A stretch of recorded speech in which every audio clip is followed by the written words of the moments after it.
를 인도하여 주옵소서. 예수님 이름으로 기도드리옵나이다. 아멘. 할렐루야. 여러분, 사랑하면 기도한다는 말이 있습니다. 사랑하면 기도한다. 시편 116편에 보면은 확실히 사랑하면 기도한다라는 것을 우리에게 가르쳐 줍니다. 자, 보면은 우리가 특별히 기도하는 은혜를 누리기를 원합니다. 시편 116편 1절에 보면 여호와께서 내 음성과 내 간구를 들으심으로 내가 그를 사랑하는도다. 왜 하나님을 사랑한다고 시편의 기자는 말합니까? 제가 보기에는 이 시편 116편은 다윗의 기도 같은데요. 여호와께서 내 음성과 내 간구를 들으심으로 내가 그를 사랑하는도다. 그의 귀를 내게 기울이셨으므로 내가 평생에 기도하리로다. 나는 평생에 기도하는 사람으로 살겠다. 나는 기도하는 사람이 되겠다라고 고백을 합니다. 116편 6절에 가면 여호와께서는 순진한 자를 지키시나니 내가 어려울 때에 나를 구원하셨도다. 여러분, 항상 우리가 구원의 은총을 기억하며 하나님 앞에 나아갈 수 있기를 원합니다. 6절에서는 여호와께서 순진한 자를 지키시나니 이 순진한 자는 영어에서는 the simple이라고 합니다. the simple.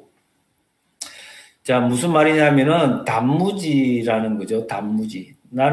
여러분이 내 인생은 단무지다 이렇게 고백하신 적이 있으십니까? 단무지가 뭔가요? 단순하고 무식하고 지멋대로 사는 인간을 단무지라고 합니다. 참, 이 116편을 보면서 참 내가 단무지다 하는 생각을 하게 됩니다.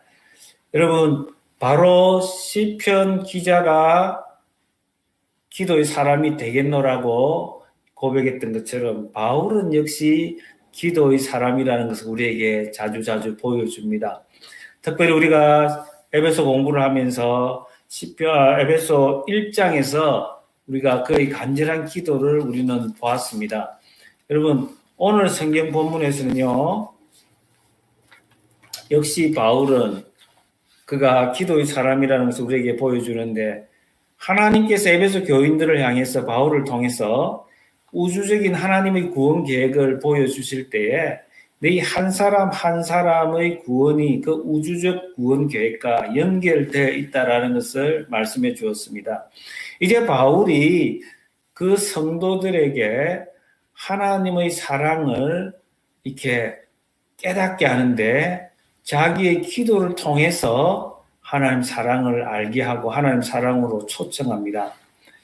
여러분, 목사는 모름지기 이렇게 무엇을 성경을 가르치거나 이렇게 교수를 할 때에 자기도 모르게 설교를 하는 설교 형식으로 가르치는 것을 보게 됩니다. 신학교에서 강의를 꽤 이제 하게 되는데요. 저도 모르게 이게 목사의 DNA가 나타나는 것 같아요. 강의 중간중간에 설교를 하는 설교의 형식, 설교의 장르를 가지고 이렇게 강의를 하는 것을 보게 됩니다.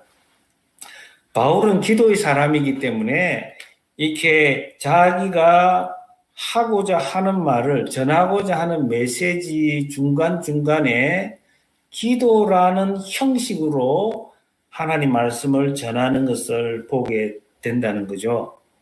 여러분 어떻습니까? 여러분도 그러실 것 같아요. 사랑하는 자녀에게 편지를 쓴다. 그러면 중간중간에 기도가 이렇게 기도의 모습으로, 기도의 형식으로 아마도 편지가 쓰여질 거라고 생각을 합니다.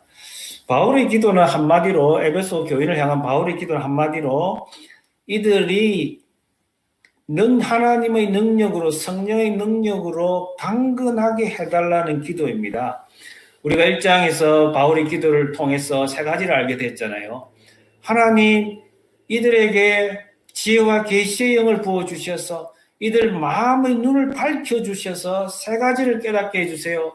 하나님의 부르심의 소망이 무엇인지, 그 기업의 영광의 풍성함이 무엇인지, 그리고 성령의 능력이 무엇인지, 우리 안에 역사하시는 하나님의 능력이 무엇인지 알게 하여 주옵소서. 골로새서 1장 9절 11절을 보면요. 역시 능력이라는 게 나타납니다. 그 영광의 힘을 따라 모든 능력으로 능하게 하시며 기쁨으로 모든 견딘과 오래 참음에 이르게 하시고. 여러분, 우리는 이런 말을 쓰죠. 영광과 능력, glory and power. 사실 이게 다르지 않아요. 같이 가는 것입니다. 자, 이 능력이라는 것이 하나님의 힘인데 하나님은 힘 따로 인격 따로 가는 것이 아닙니다. 그래서 능력이라는 것은 결국은 또 하나님은 사랑이시에 사랑과 능력이 하나로서 인격적으로 우리에게 찾아오는 것을 우리는 알 수가 있습니다. 그러면 그 능력이, 그 사랑이 어디에 임해야 되느냐? 여러분, 속사람입니다. 속사람, inner being. 자, 우리 인격의 가장 깊은 곳입니다. 자, 능력이 임해야 할 장소가 우리 육신의 어떤 근육이 아니라 우리 인격의 가장 깊은 곳, 하나님과 교제할 수 있는 그곳이라고 성경은 우리에게 가르쳐 줍니다. 우리는 보이는 것과 보이지 않는 것에 대해서 이렇게 차이를 알아야 합니다. 되게 일시적이고 임시적인 것, 템포러리한 것은 보이는 것이고 만질 수 있는 것입니다. 그러나 영원한 것, 썩지 않는 것은 무엇이냐고요? 어떻게 나타납니까? 보이지 않는 것으로 나타납니다. 고린도후서 4장 16절에서 18절을 보시면요. 우리에게 참으로 우리가 어떻게 기도해야 할지, 어느 방향으로 기도해야 될지를 잘 가르쳐 줍니다. 그러므로 14장 16절 보시면 그러므로 우리가 낙심하지 아니하노니 그 사람은 낡아지나 우리 속사람은 날로 새로워지도다. 우리에게는 끝사람이 있고 속사람이 있다는 거예요. 우리는 육체의 장막을 입고 이 땅에서 육신의 한계를 가지고 살아가고 이 육신은 썩어지고 후패해지는데 우리가 영원히 하나님과 함께 할 수 있는 게 있는데 그것은 속사람이고 속사람은 성령으로 말미암아 하나님의 능력으로 말미암아 날로 새로워진다고 말합니다. 자, 계속해서 고린도후서 4장으로 한번 찾아가 볼까요? 고린도후서 4장으로 한번 확인해 봐야겠습니다. 고린도후서 4장. 자, 4장 16절을 우리가 조금 전에 봤는데요. 17절 가보시면 우리가 잠시 받는 환난에 경한 것이 지극히 크고 영원한 영광의 중한 것을 우리에게 이루게 함이니 우리가 주목하는 것은 보이는 것이 아니요 보이지 않는 것이니 보이는 것은 잠깐이요 보이지 않는 것은 영원함이라. 바울은 고린도 교회에 보내는 편지에서 우리가 정말 보이지 않는 영원한 것에 관심을 가져야 된다는 것입니다.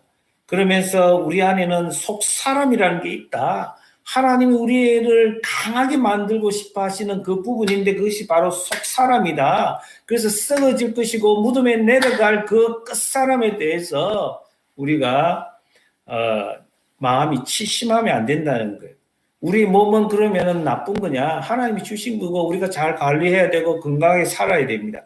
그럼에도 불구하고 우리가 잠깐인 그것에 붙잡히면 되지 않는다는 거예요. 영원한 것을 바라보고 우리는 속사람의 강건함을 위해서 살아가야 되는데 17절에서는 대조를 통해서 하나님의 마음을 우리에게 잘 드러냅니다. 우리가 잠시 받는 환난의 경한 것, 가벼운 것.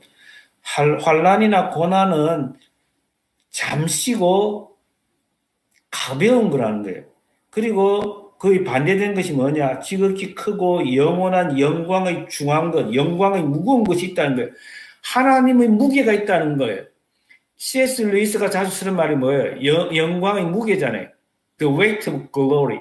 바로 이 영어가 뭐냐면 영광의 중한 것이 The weight of glory입니다.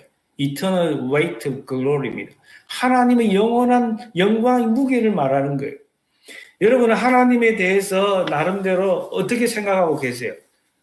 이 비유적인 표현이잖아요. 시적인 표현입니다. 하나님의 그 어마어마한 무게, 하나님이 어디에 계십니까? 여러분 하나님의 임재를 두려움으로 경외함으로 받아들이고 있습니까?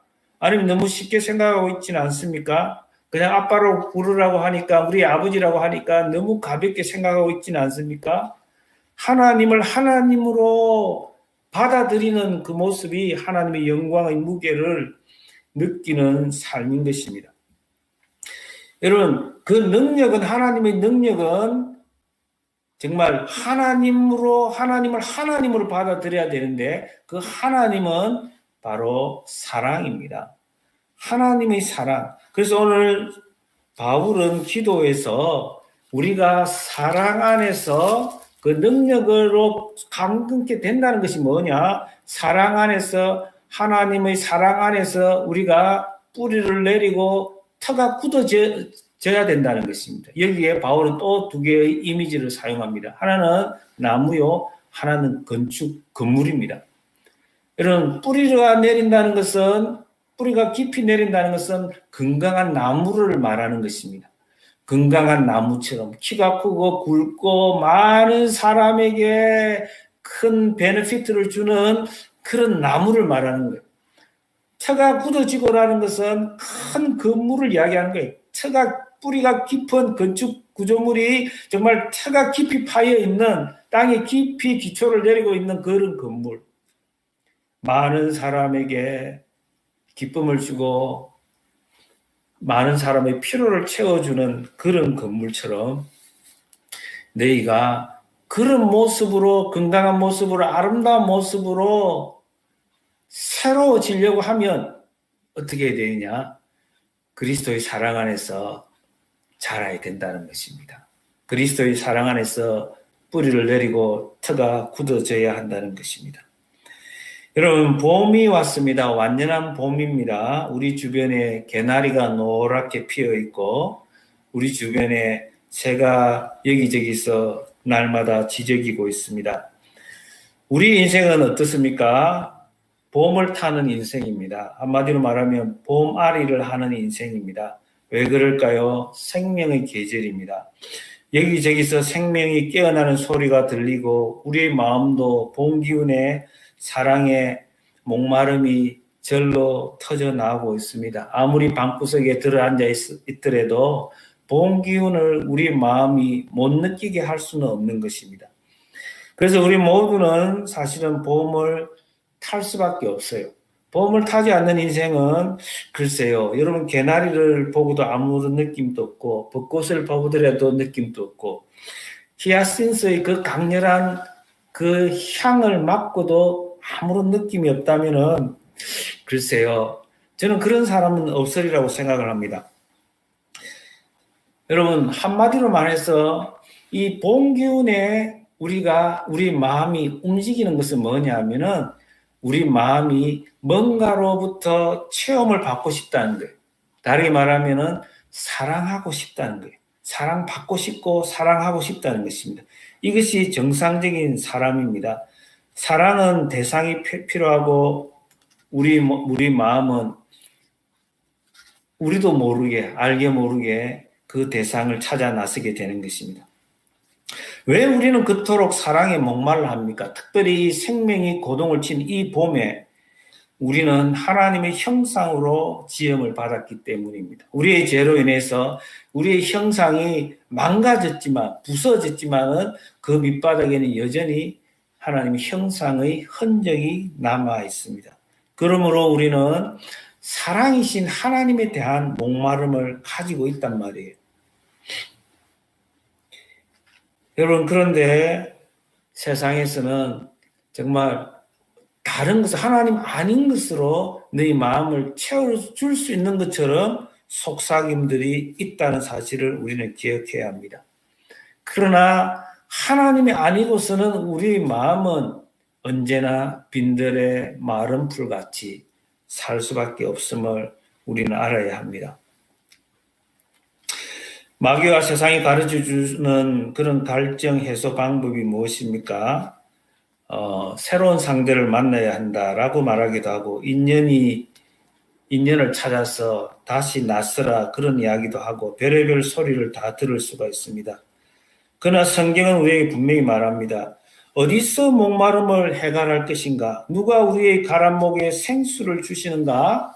성경은 분명히 말하는데요. 이사야서 44장 1절에서 3절 보면 나의 종 야곱 내가 택한 이스라엘아 이제 들으라. 너를 만들고 너를 모태에서부터 지어낸 너를 도와줄 여호와가 이같이 말하노라. 나의 종 야곱 내가 택한 여수르나 두려워하지 말라. 나는 목마른 자에게 물을 주며 마른 땅에 시내가 흐르게 하며 나의 영을 내 자손에게 나의 복을 내 후손에게 부어주리라. 나는 목마른 자에게 물을 주는 사람이고 마른 땅에 시내가 흐르게 하며 나의 영을 나의 성령을 내 자손에게 나의 복을 내 후손에게 부어주는 하나님이라는 거예요. 나의 성령을 통해서 하나님의 성령을 통해서 우리를 강건케 하고 능력을 주시고 우리의 목마름을 채워주시고 우리의 가란 심령을 채워주시는 분이 바로 하나님이라고 말씀합니다. 성경은 오늘 본문에서 이렇게 말합니다. 모든 성도와 함께 지식에 넘치는 그리스도의 사랑을 알고 하나님은 바울을 통해서 너희 한 사람이 아니고 너희는 예수 안에 들어올 때에 하나님의 공동체 안에 새 성전 안에 교회라는 형제를 가지게 되었다고 말하면서 모든 성도와 함께 지식에 넘치는 그리스도의 사랑을 알고 이때 알고는 경험하라는 것입니다. 체험하라는 것입니다.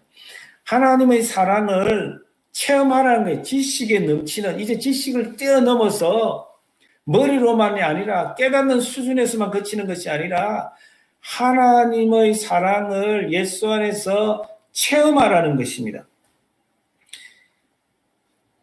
여러분, 사랑이 무엇인가요?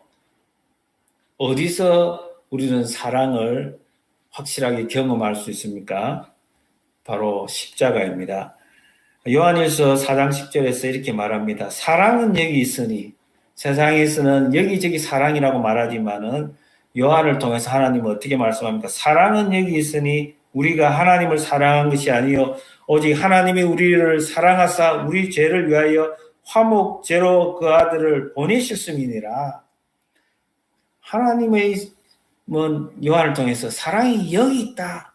예수 그리스도의 죽음이 하나님의 사랑이고 예수 그리스도의 죽음이 예수 그리스도의 십자가가 하나님과 우리를 하나 되게 하고 원수되어 있고 멀어져 있던 우리를 하나님과 하나 되게 하고 하나님과 교통할 수 있고 하나님과 사귈 수 있도록 십자가에서 죽으신 예수님이 바로 화목 제물이라고 말씀합니다. 십자가 안에서 예수 안에서만 하나님의 사랑을 누릴 수 있다는 것입니다. 갈라디아서 2장 20절에서 이렇게 말합니다. 우리가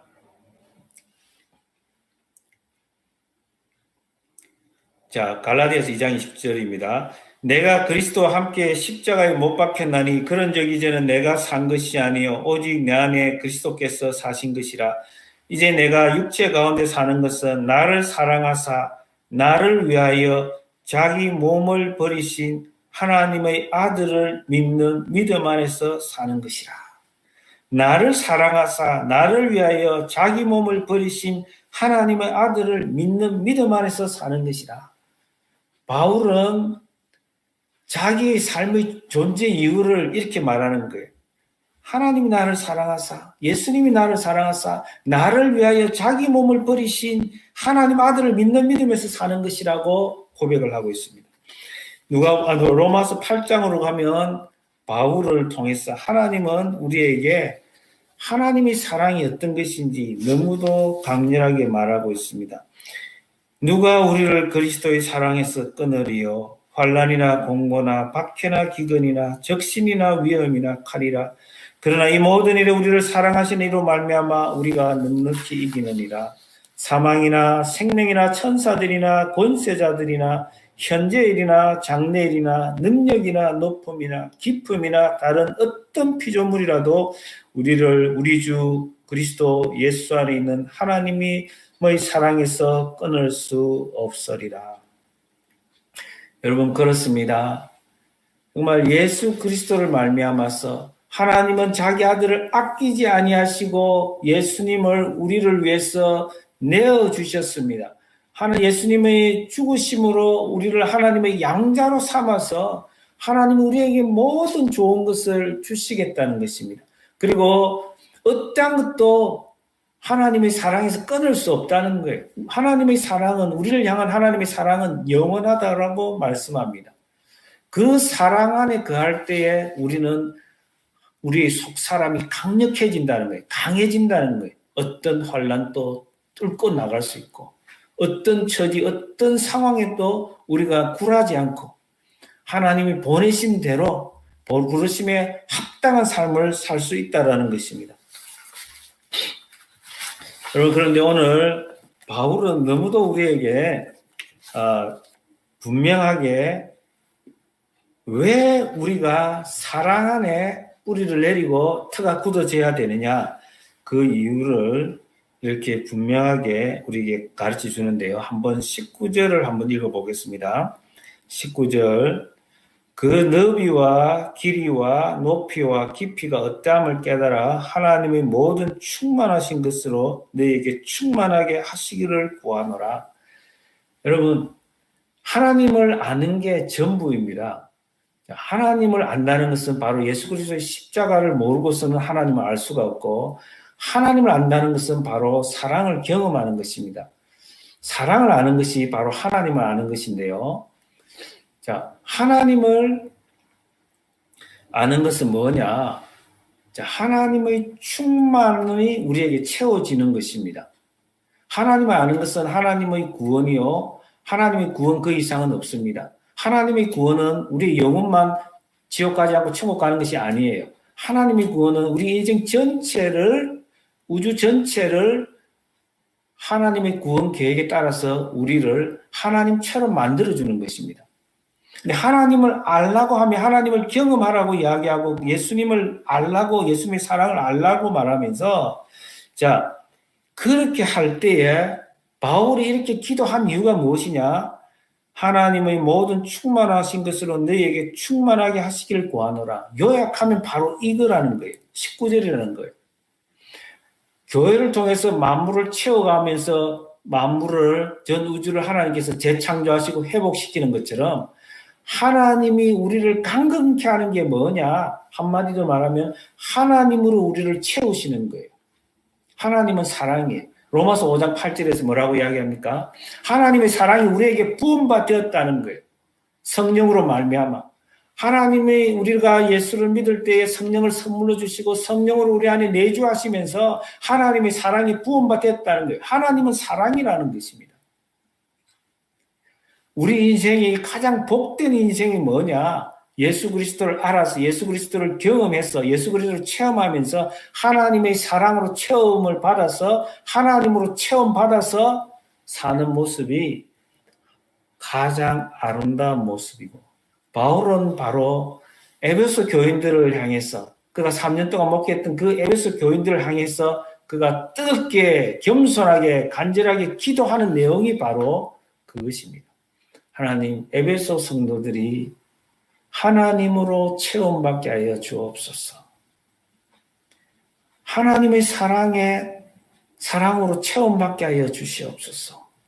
그것이 뭐냐? 하나님의 능력으로 충만한 것입니다. 사랑하는 성도 여러분, 하나님이 교회를 통해서 만물을 채워가는 것처럼 하나님은 먼저 우리 성도 한 사람 한 사람, 우리 아가페 교회를 하나님으로 채우시고자 합니다. 그 하나님을 채우는 것이 뭐냐? 하나님의 능력으로 충만한 것이고 하나님의 사랑으로 채워지는 것입니다. 우리가 하나님의 사랑을 날마다 누리며 사는 건 뭐냐? 십자가를 바라보면서 예수 안에서 우리의 인생의 뿌리를 내리고 우리의 인생의 기초를 내리는 것입니다. 아름다운 나무처럼, 아름다운 건물처럼 우리가 그렇게 든든하게 세워지기를 주님의 이름으로 축원합니다. 이 시간 기도하겠습니다. 한번 합심해서 기도합시다. 주신 말씀을 기억하면서 하나님 아버지, 오늘 바울의 기도를 통해서 하나님이 우리를 향한 계획, 하나님의 소원을 알게 하여 주시니 감사합니다. 하나님, 이 봄에 정말 우리의 마음이 정말 사랑으로 채워져야 되는데 하나님으로 충만하게 하여 주시고 하나님의 사랑으로 하나님의 능력으로 채워지게 하여 주옵소서. 그래서 하나님 부르심에 합당한 삶을 살게 하여 주시옵소서. 한번 우리 함께 기도하겠습니다. 하나님 아버지 감사합니다. 오늘 바울의 기도를 통해서